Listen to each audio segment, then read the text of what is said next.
മലപ്പുറം അരീക്കോട് നമുക്കൊക്കെ നാണക്കേടുണ്ടാകുന്ന ഒരു സംഭവം ഉണ്ടായി. അതായത് കാണികൾ വംശീയമായി അധിക്ഷേപിച്ചുവെന്ന് മലപ്പുറം അരീക്കോട് ഫുട്ബോൾ മത്സരത്തിനിടെ ആക്രമിക്കപ്പെട്ട ഐവറി കോസ്റ്റ് താരം മാതൃഭൂമി ന്യൂസിനോട് പറയുകയുണ്ടായി. ബ്ലാക്ക് മങ്കി എന്ന് വിളിച്ച് പ്രകോപിപ്പിക്കുക, ഒപ്പം കല്ലെടുത്തെറിഞ്ഞു. ഇങ്ങനെയൊക്കെയാണ് ഹസൻ ജൂനിയർ മാതൃഭൂമി ന്യൂസിനോട് പറഞ്ഞത്. മലപ്പുറം എസ്.പിക്ക് താരം നൽകിയ പരാതിയുടെ അടിസ്ഥാനത്തിൽ അരീക്കോട് പോലീസ് കേസെടുക്കുകയും ചെയ്തു.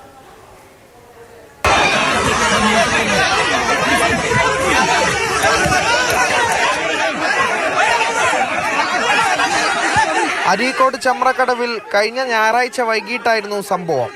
മത്സരത്തിനിടെ കോർണർ കിക്ക് എടുക്കാൻ പോകുകയായിരുന്നു ഐവറി കോസ്റ്റ് താരം ഹസൻ ജൂനിയർ. ഇതിനിടെ ചില കാണികൾ ബ്ലാക്ക് മങ്കി എന്ന് വിളിച്ച് പ്രകോപിപ്പിച്ചെന്നും ചോദിക്കാൻ ചെന്നപ്പോൾ കൂട്ടം ചേർന്ന് മർദ്ദിച്ചെന്നുമാണ് ഹസൻ ജൂനിയർ മാതൃഭൂമി ന്യൂസിനോട് പറഞ്ഞത്.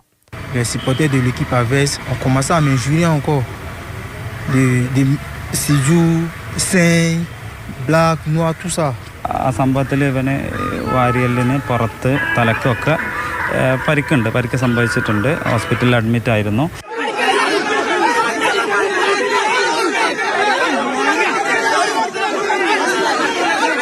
താരം മലപ്പുറം ജില്ലാ പോലീസ് മേധാവി SP S ശശിധരന് പരാതി നൽകി. തുടർന്ന് അരീക്കോട് പോലീസ് കേസെടുത്തു. മാതൃഭൂമി ന്യൂസ്, മലപ്പുറം.